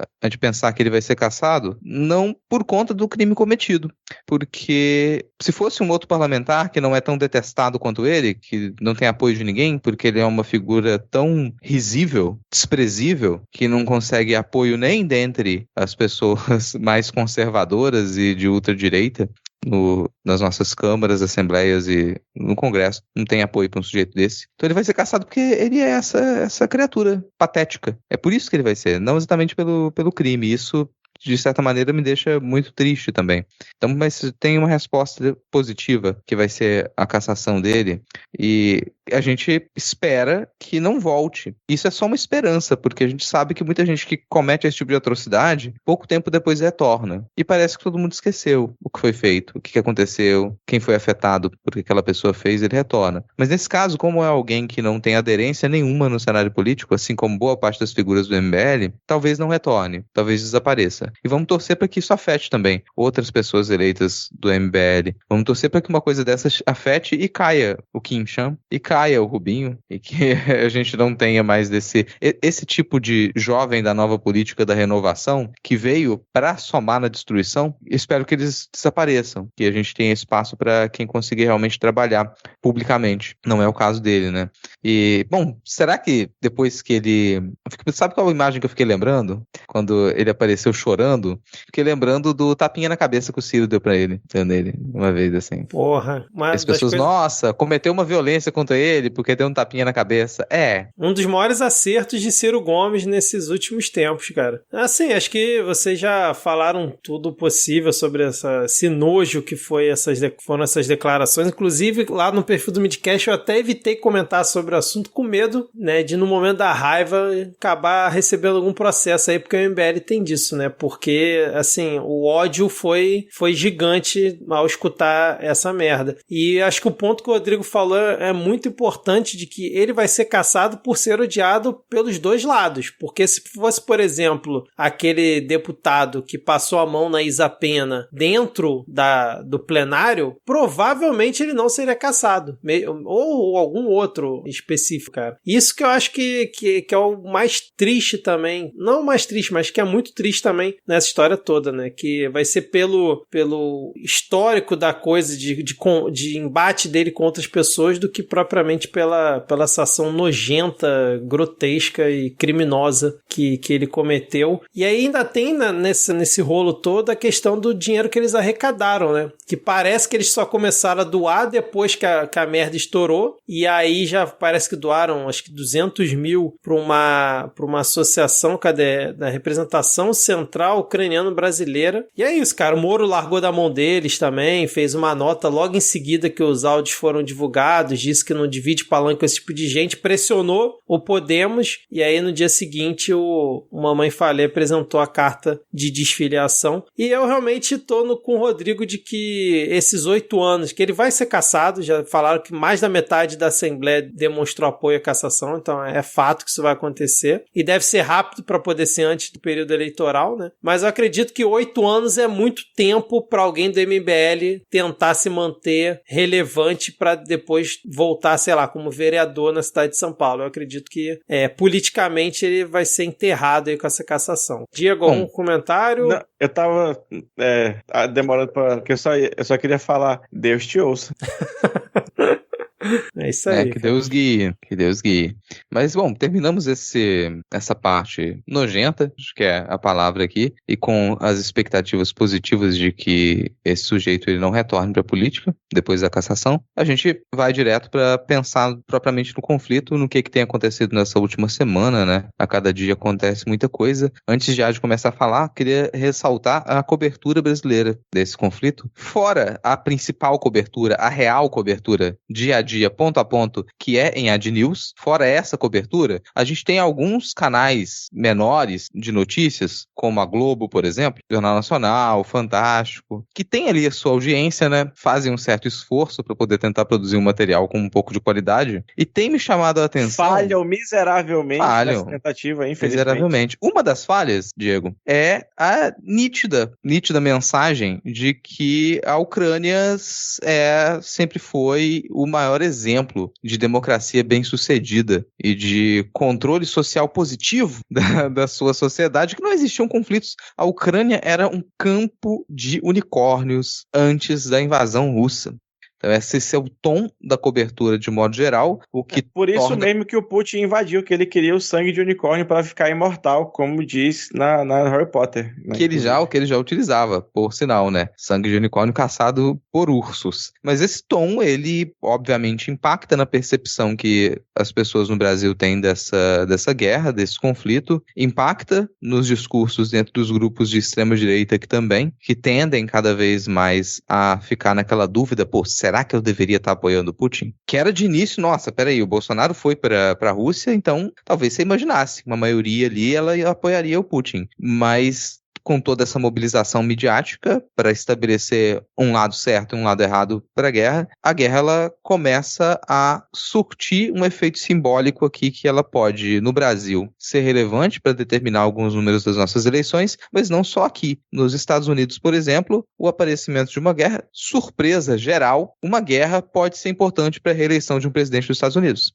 E não só nos Estados Unidos, na França também, porque o Macron estava na pior, digamos assim, e desde que ele tentou, porque acredito que o eleitorado francês tenha visto como uma tentativa e até mesmo como respostas fortes do governo francês à invasão, mas ele tem se salvado, assim, nas pesquisas, tem subido cada vez mais, que é o caso do Joe Biden também, que tem melhorado sua imagem, mas isso é, digamos assim, natural, entre aspas, de uma guerra. No momento que você tem guerra, você já está em um momento... A guerra é o ápice da polarização. A gente sempre fala em tá tudo polarizado, eu não sei o que, bibi, papapá, mas essa é a verdadeira polarização. No momento em que um país invade outro ou um país ataca outro, isso joga a população mundial para dois extremos, né? Ao extremo de um lado ou do outro. Você defender um lado, você defender o outro. Colocar um lado como mocinho e o outro lado como vilão. Isso em todas as guerras em que se presta atenção. Quem presta atenção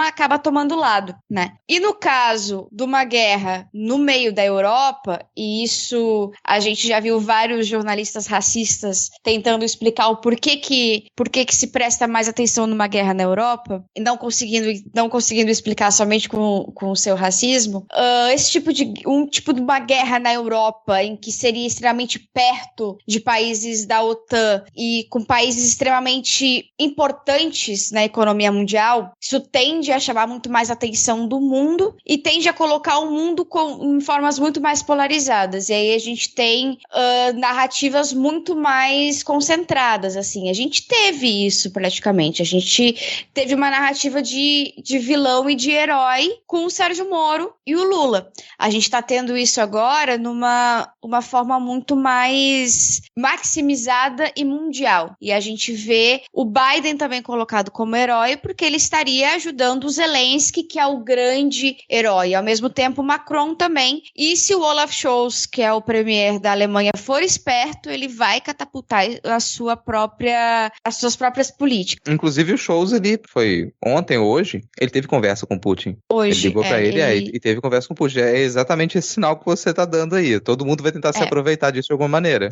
O Bennett, que é o primeiro-ministro de Israel, também tá tentando se mostrar como um mediador do conflito. Quem conseguir mediar esse conflito vai ser tido como herói. Não é só o Zelensky. Quem conseguir mediar vai ser tido como herói. Isso aí começa uma busca de líderes mundiais para tentar captar um pouquinho também de capital social, né? De capital eleitoral nessa situação. Além de, claro, e aí a gente tá falando de coisas muito mais densas, muito mais graves, talvez, quando a gente for analisar o armamento que estaria em jogo, que seria utilizado, né, nessa guerra, e que está sendo utilizado. Hoje o Reino Unido diz que sim, foi utilizado bombas termobáricas, que são bombas mais fracas do que as bombas nucleares, mas são tipo as bombas mais poderosas antes das bombas nucleares. E elas seriam proibidas também para o uso, né? E eles teriam usado isso em civis. Então a gente vê o tipo de arma utilizada sendo completamente diferente do que a gente vinha vendo ao longo do tempo. Agora, se houver uma resposta dos Estados Unidos, por exemplo, a gente vai ver esse tipo de armamento sendo utilizado ao lado de usinas nucleares. nucleares das maiores usinas nucleares da Europa, que quem acabou ficando com essas usinas nucleares no desmembramento da União Soviética foi a Ucrânia. E aí a gente tem uma outra problemática, que era a problemática que todo mundo temia, que no momento em que as forças russas pegassem as duas maiores, mais importantes usinas nucleares da Ucrânia, que era Zaporizhzhia e Chernobyl, que ela pudesse desconectar essas usinas e que o mundo não soubesse o que está acontecendo nelas. Foi exatamente o que aconteceu, né? E hoje a gente teve também um blackout em Chernobyl, e que não se sabe se os geradores estão conseguindo dar conta do resfriamento ou não, porque não se tem nem dados móveis de celular lá. Então a gente não sabe a situação de Chernobyl no momento. Para exemplificar assim, o que é que acontece, praticamente todas as usinas nucleares do mundo são conectadas na Agência Internacional de Energia Atômica, que fica monitorando as radiações, e inclusive esses dados são públicos de radiação. Tem vários robôs que captam e que analisam, e tem vários sites que a gente pode ver ao vivo, assim, se uma radiação está aumentando, se não está, qual é o nível de radiação naquela usina nuclear. E elas foram desconectadas desse sistema de monitoramento. Sem energia elétrica não tem a condição para resfriamento necessária, né? Sem resfriamento pode vazar radiação. Sem dados móveis não se tem contato, e o que se sabe é que desde que a primeira usina, que foi a de Chernobyl, foi captada pelas forças russas, os funcionários têm trabalhado 12 horas direto, sem intervalo e sem troca de efetivo, né? Eles não podem sair da usina. Isso é perigoso porque, né, trabalhadores cansados, etc e tal. Bom, com isso a gente teve algumas negociações. A gente teve 3 rodadas de negociação que conseguiram fazer somente 6 corredores humanitários, e mesmo assim esses corredores humanitários que eram para durar 12 horas duravam meia hora, 1 hora, e aí a Rússia acusando o batalhão de Azov, que é os nacionalistas neonazis que fazem parte do exército da Ucrânia, de usarem esses civis como escudo, e a Ucrânia acusa a Rússia de abrir fogo contra esses civis. O que se sabe, no entanto, é que tem civis realmente morrendo tentando escapar. Tem equipes de jornalistas sendo atacadas, como foi o caso da Sky News, que foi atacada em Kiev, e que o pessoal da Sky News acusa as forças armadas russas. E com esse avanço cada vez maior da Rússia no território ucraniano, não teve outra alternativa, o mundo ocidental não teve outra alternativa a não ser banir o petróleo. Os Estados Unidos foi o primeiro grande país a banir o petróleo russo, e aí teve uma movimentação, um plot twist interessante, que foi os Estados Unidos retomando as conversas com Maduro na Venezuela, e a gente pode imaginar o nosso querido Nicolás Maduro hoje fumando o seu grande charuto, olhando pela janela e pensando as voltas que a Terra plana dá, porque daqui a pouco Venezuela poderá ser um dos países mais ricos do mundo se continuar assim, porque vai vender pra caralho. Venezuela aliada dos Estados Unidos, cara. Venezuela nunca deixou de ser. Fica aqui o parênteses ali, nunca foi pela democracia. Guaidó chora no banho sozinho, pobrezinho. E aí teve algumas mudanças também na Rússia, que a gente não sabe como é que vai atingir a gente diretamente, que é a questão da exportação. A Rússia suspendeu a venda de fertilizantes, a Rússia e Belarus, né?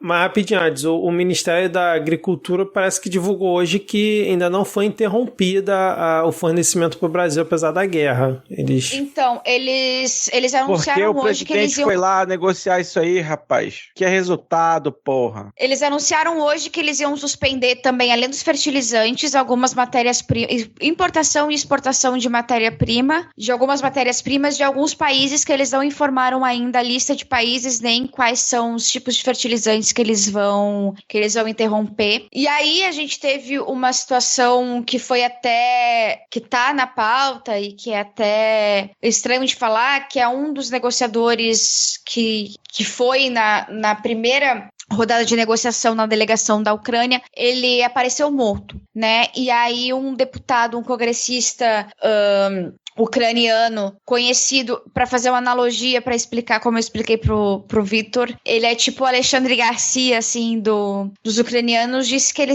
teria traído a Ucrânia e teria sido morto pelas próprias forças ucranianas. A Ucrânia só disse que ele foi morto em uma operação especial, mas sem muitos detalhes. Essa semana também a gente teve o primeiro avião da FAB que foi finalmente buscar os brasileiros e levando também ajuda humanitária, pousando na Polônia, né, para buscar os brasileiros que conseguiram ir até a Polônia. E aí a gente teve também, em relação ao Brasil, o Jamil Chad deu uma exclusiva na UOL, falando que a ordem do governo era de evitar o tema ou a evacuação também dos brasileiros para não melar o encontro de Jair Bolsonaro com Vladimir Putin. E durante esse encontro, né, eles teriam discutido formas que o fertilizante não seria, a venda de fertilizante não seria interrompida para o Brasil. Então a gente tem aí brasileiros, eram cerca de 500 brasileiros na Ucrânia, brasileiros que sofreram para ultrapassar a fronteira, brasileiros que não conseguiam assistência da Embaixada do Brasil na Ucrânia, e eles tiveram a vida colocada em risco para que Bolsonaro pudesse fazer uma negociação com o novo amor da vida dele, que é Vladimir Putin. Não, isso é muito louco, porque dias antes do Bolsonaro aparecer lá na Rússia, vários países já estavam recomendando seus cidadãos saírem da Rússia. E aí a embaixada esperou, né, o Bolsonaro ir para lá, voltar, para aí sim recomendar, acho que foi no dia 19, que brasileiros que estivessem na região de Donetsk e eu esqueci o nome da outra região lá, saíssem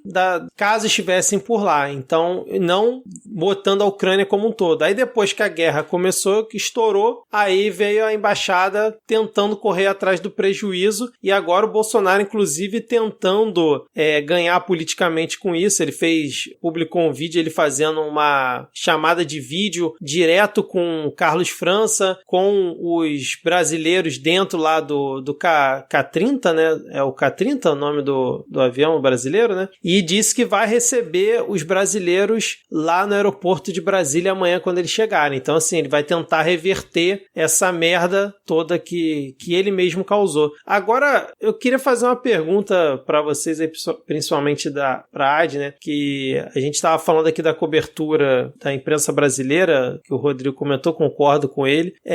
E a AD já disse semana passada muito bem que não tem herói na guerra, que não é pra gente ser sommelier de sofrimento, né? A gente já comentou também do barril de pólvora que a OTAN criou, né, ali no entorno ali da Rússia, que o Putin é um cara de extrema direita, ao contrário do que disse Ana Maria Braga, né, que falou que era um governo ali comunista na Rússia. Mas, assim, não fica meio difícil pro cidadão comum, né, ver o tanto de bomba que tá caindo na Ucrânia, agora bomba caindo na maternidade, civil morrendo tentando escapar na ponte, jornalista sendo atacado, quase 2 milhões de refugiados. Não fica realmente difícil não comprar a narrativa da imprensa de que a Rússia é a grande vilã sozinha da história toda e o Putin é um ditador sanguinário vendo as imagens? Com toda certeza. Também não é uma condenação. Eu acho que quem tem que ter o sangue frio para poder não entrar nessa narrativa de herói e vilão é muito mais a imprensa do que o povo em si. A gente vai botar a cara na TV e vai ver grávidas saindo feridas de uma maternidade por causa de um bombardeio. Isso claramente dentro da opinião pública, e também pensando que nós somos ocidentais, por mais que a gente não seja incluído em muitos privilégios de sermos ocidentais, mas esse tipo de coisa nós somos ocidentais mesmo, nós temos muito essa coisa de que a guerra começou agora, e nisso Putin tem razão, a guerra não começou agora. A guerra começou desde o início lá em 2014 com as repúblicas de Donbass e a partir daí uma enorme negligência do próprio Ocidente de noticiar o que vinha acontecendo em Donbass. Mas é claro que não há nenhuma justificativa à invasão e ao que está acontecendo no território da Ucrânia, né? Eu posso compreender dentro das teorias das relações internacionais qual é o lado dele, mas eu posso, não por eu estar compreendendo o lado dele, não quer dizer que eu apoio o lado dele, são coisas completamente diferentes. Perfeito.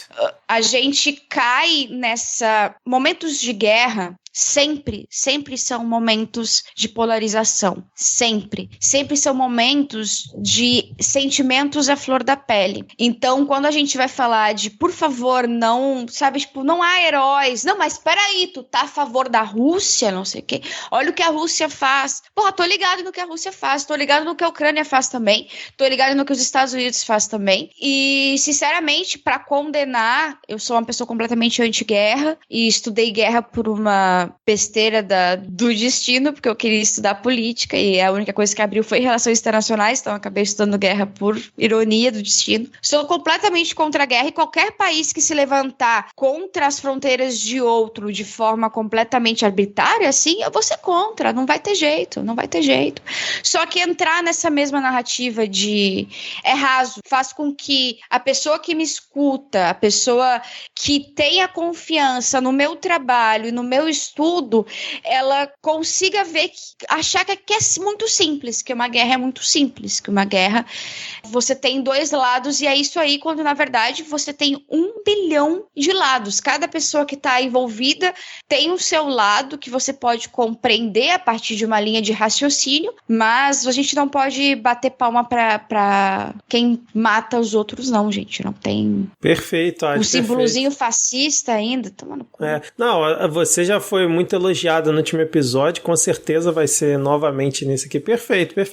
Que exatamente isso que você está falando e explicando aqui foi o que não ocorreu por parte, por exemplo, do Sardenberg lá na Globo News, né? Que o Guga Chakra estava justamente tentando explicar essa teoria que você comentou, né? Das relações, e o Sardenberg, não, mas peraí, você está defendendo o Putin? Que é isso? Que absurdo! Que é justamente isso que a gente vem tentando, principalmente você, obviamente, explicar aqui ao longo desses últimos episódios. Tem que ter procurar ter esse discernimento pra gente que tá sempre envolvido nas notícias e conhece um pouco mais o cenário, né, político, né, do que uma pessoa que não costuma acompanhar o dia a dia. Tem que realmente ter dar um passo atrás mesmo e não comprar essa narrativa que é facilmente vendida. Ia comentar que a percepção de guerra que boa parte das pessoas que vivem no Brasil tem, ela é formada por produções de ficção e que elas precisam da existência de vilões e heróis ali para poder construir a sua narrativa pop. Então essa é a ideia de guerra que muita gente tem aqui. Nossa, tem o lado protagonista, que é o certo e que vai viver aquele drama, e tem o lado desumanizado, que é o do vilão. E normalmente nenhuma dessas produções de ficção, elas tocam no ponto que é a motivação. Quais são as motivações por trás de conflitos, desse horror que acontece, que é a guerra. E note que nas reportagens que a gente tem observado na grande mídia, a motivação ela também é quicada para fora da conversa. Ninguém se presta a dizer, mas por que isso está acontecendo? Quais são os possíveis interesses da Rússia, os possíveis interesses da Ucrânia, numa guerra que não começou agora? Que movimentações que já existiam ali? Quais são os interesses dos países que estão apoiando um lado, apoiando o outro? Que rivalidades já existiam? Isso torna a coisa muito mais complexa, mais difícil de entender. Então, como a Adi falou, em 2014 já teve a anexação da Crimeia pela Rússia. Por que naquela... Foi uma invasão também. A Rússia, ela invade o território ucraniano e anexa a Crimeia. Então foi uma invasão, mas ela não gerou o conflito que tem hoje. Por quê? Aí se você faz uma pergunta dessa, não é tão simples de responder. Naquele momento você tinha uma série de interesses em jogo, agora você tem outros interesses mais aqueles. É muito difícil de fazer esse tipo de análise. E na hora que forem fazer esse tipo de análise, vão ter que colocar que sim, você tem uma situação diferente agora, porque a Ucrânia ela se aproximou muito mais da OTAN e ela já tinha interesse em entrar para a União Europeia. Aí a coisa começa a mudar de figura. E aí você vai ter que explicar o que era o cenário político da Ucrânia. E quando você explicar esse cenário, ele não vai parecer tão legal, tão atrativo, tão heróico assim, quanto a gente imaginaria. E aí você pega, mesmo dentro Bom, hoje no Brasil a gente tem uma alta rejeição ao presidente da República, que é um presidente de extrema-direita. E se você fizer essas conexões, você vai perceber que talvez essa alta rejeição que ele tem aqui significasse também uma alta rejeição a princípios que eles regem e regeram a Ucrânia nos últimos anos, já há bastante tempo. E que são princípios que também regem há 22 anos a Rússia. A coisa ela fica complexa demais para você fazer um VT de heróis e vilões com uma imagem, uma chamativa no Fantástico. Não vai dar para fazer isso. Ao mesmo tempo, eu vou colocar aqui uma autocontradição. Vou colocar o contraditório sobre mim mesmo, porque, bom, não é fácil o trabalho de jornalista. Você tem ali que compilar uma série de informações e tem que conseguir passar uma mensagem explícita, nítida, dentro ou fora da política editorial daquele veículo. Então, no meio dessa complexidade toda, ou você colocaria 24 horas para tentar fazer com que você tenha uma análise contínua daquele conflito e explicar todos esses mínimos detalhes, ou você não vai conseguir fechar a sua programação diária da televisão. Então, os jornalistas que nos escutam aqui, não estou condenando o seu trabalho, colega. Estou xingando a política editorial do seu veículo, mas não o seu trabalho individual, o sofrimento que você tem para compilar aquelas informações e colocar aquilo no ar todos os dias. Não é isso. É um trabalho complicado, sim, e a gente precisa manter sempre o elogio para o jornalismo que a gente executa no Brasil. O problema não são as pessoas jornalistas. O problema que a gente tem forte aqui é política editorial de grandes meios e que simplifica um conflito extremamente complexo como esse. Ponto do que Adi comentou aqui agora, sim, a gente tem crimes de guerra que eles já estão demonstrados que aconteceram. A OMS veio a público essa semana para numerar. Olha, a gente tem pelo menos 18 confirmações de ataques a postos de saúde, hospitais e ambulâncias, com mortos. Então tem crimes de guerra que isso é considerado crime de guerra. Tem crimes de guerra que eles já foram cometidos, já está demonstrado. E aí quando você chega nesse ponto, você fala, muito provavelmente aqueles crimes de guerra foram cometidos por ataque russo. É algo que tem que se pesar, sim, nessa balança na hora de apresentar essa narrativa. Perfeito, é isso. Diego, algum comentário pra gente fechar aqui? Eu estou, neste momento, falando com os pés, porque com a mão estou batendo palmas para o brilhantismo dos colegas de bancada.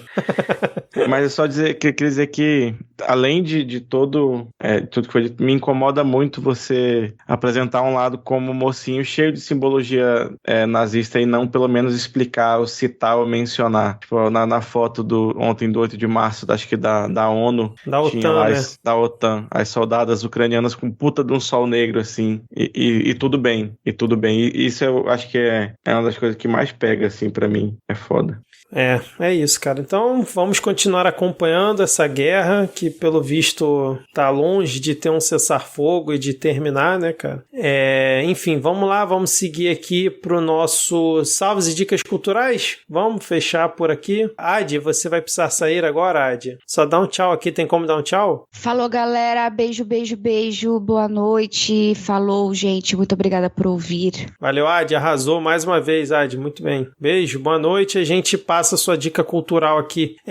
Só que antes da gente ir pros salves e dicas culturais, a enquete, Rodrigo, lá no perfil do Midcast, qual fandom é mais chato no Twitter? Por enquanto temos 72 votos, com Ciro Gomes 75%, DC 15,3% e Tolkien 9,7%. É a situação de momento aqui dessa nossa enquete. Vamos então aqui agora para os nossos salves e depois dicas culturais. Deixa eu começar por ela, Rose Matos, que disse: salve para mim, meus gatos que estão representados pela Jinx, Oreo, Lisa... Caraca, Oreo é muito bom, cara. Lisa, Meg, Melon, Mia, Sol, Leona e Mila. Lambeijos para toda a bancada. Um lambejo para você também, Rose. Leila Oliveira, queridíssima da Ilha das Profs, disse: gente, eu estou carente e triste hoje. Não fica assim, Leila. Por motivos de Bolsonaro ainda é presidente. Por favor, me mandem salves aí. Tá certíssimo em estar triste aqui por Bolsonaro ainda ele está na presidência. Então, salve pra você, Leila. Estamos aqui juntos nessa. Espero que esse episódio tenha aliviado um pouco essa situação. O @JillBitverb disse: aê! Manda abraço pra mim, um salve pro gatinho. Pro gatinho meu? É isso mesmo? Mil. Pokémon Mil. Pro gatinho Mil, então. Mil. Então, salve aí, um abraço pra você, Jill. E o Anzo, #8, #24, disse: não é meu aniversário, nenhum de vocês, acredito eu, mas estão todos de parabéns. Muito obrigado aí, #8, #24. Parabéns pra você também. Parabéns pra todo mundo. E eu não vi o término do jogo, mas a Lê Riso tá dizendo aqui: oiê, miguxos. Tô aqui assistindo meu Fluminense, que acabou de fazer gol, e quero um salve pro meu filho lindo que se chama Frederico, coração roxo, coração verde, saudações tricolores. Então aí, ó, um salve pro Frederico lindo. Atualizando aqui, Rodrigo, Fluminense 3-1, final de jogo aqui, em cima do Olímpia. Parabéns aí também, eu fico pra todo mundo de parabéns pra Lelê, que terminou o dia com um filho lindo e um time campeão do jogo. Eu não sei como é que se fala. Esse é o jogo. Isso aí. Denis Almeida disse: quase não deu tempo sim, mas quero um salve pra gata Titânia, ou Titi, ou Titanic, como eu gosto de chamá-la, bebezinho da casa. Então fica aí o salve pra gata Titanic. Gilberto Sassi disse: manda um beijo pros sindicalistas do movimento Luta de Classes da Bahia. Um salve aí pros sindicalistas do movimento Luta de Classes da Bahia.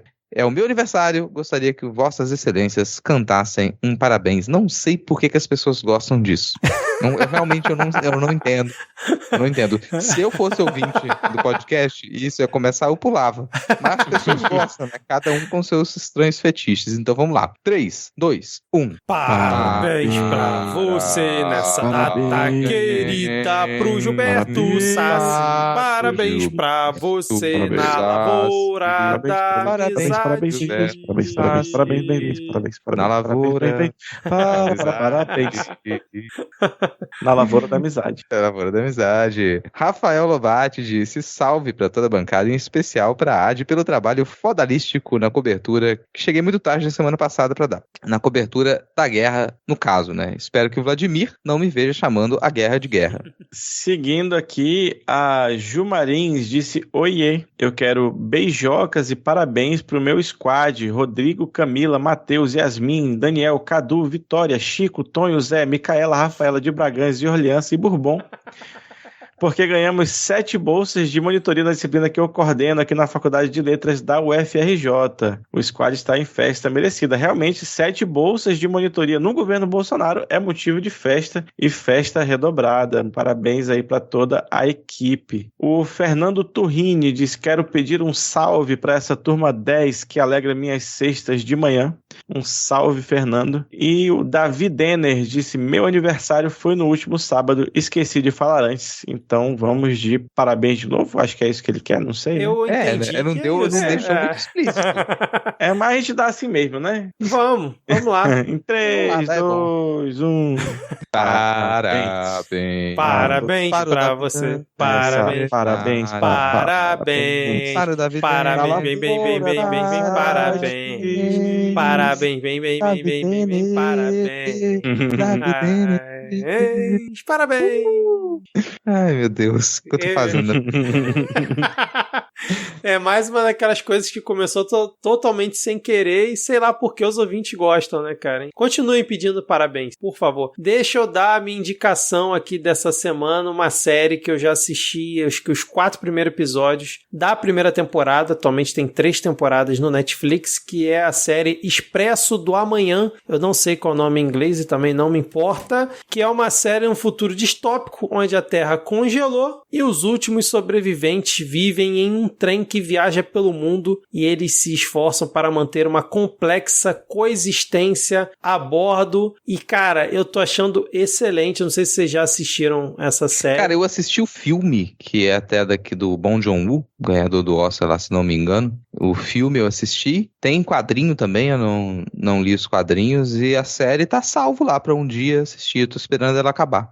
É uma boa Que é ação. o jeito certo de assistir a série, né? Exatamente, cara. Mas, cara, tô gostando bastante. Então fica aqui essa recomendação essa semana. Já que Ad Ferrer não está aqui, eu vou assumir aí a bandeira do movimento emo e vou indicar aí mais um episódio do Grito de Liberdade, que já está disponível. Aí a parte 4 com o Sebastian Lima. Se você não está assistindo, você deveria ficar triste e chorar, né? Então vá lá e confira o Documentemo, ou seja lá o nome que você queira dar. E aproveitando, vou trazer aqui, quero agradecer a esse grande artista, o belga Stromae, que ele me ouviu mês passado, eu estava reclamando que ele não lançava um álbum nunca mais, aí ele pegou e fez um álbum assim rapidinho em um mês, e lançou só porque eu estava pedindo, né? Então lançou aí o álbum Multitude, depois de 8 anos sem lançar nada. Tá muito bom o álbum, tem inclusive referências ao glorioso funk carioca, que eu peguei no ato assim, de ouvindo a música, aí eu mandei para uns amigos falando, cara, impressão minha, isso aqui é uma batida de funk. Aí o cara falou, não sei, pô, pra mim parece algo mais africano, né? E aí eu fiquei debatendo ali sobre o nascimento do funk, que na verdade deve ter sido em Zurique, né? Ou em Munique, já que ele falou que não era funk, era algo africano, mas tudo bem, ouçam o novo álbum do Stromae. Cara, eu vou indicar primeiro um podcast. O podcast que eu indico essa semana é o Errado Não Tá. Errado Não Tá é um podcast de entrevista, biografia, que as pessoas não estão com medo de ser julgadas. Então, um podcast não tão antigo assim. Quantos episódios tem aqui? 1, 2, 3, 4, 5, 6, 7, 8, 9, 10, uns 12 episódios. Então, tá começando agora. É da rede de podcasts do Nordeste, um podcast lá do Rio Grande do Norte. Então, fica aqui linkado no episódio. Várias maneiras de você assinar o feed e ouvir em vários tocadores de podcast. Errado Não Tá. E vou fazer um jabá também do primeiro episódio da 5ª temporada do Não Pode Tocar. A gente lançou no último domingo o primeiro episódio da nossa 5ª temporada, um ensaio Arte em Tempos de Catástrofe, falando sobre a relação de arte, cultura e mudanças climáticas. É um episódio que ficou muito bom. A gente está tendo uma boa resposta de quem nos escuta. O pessoal está gostando muito desse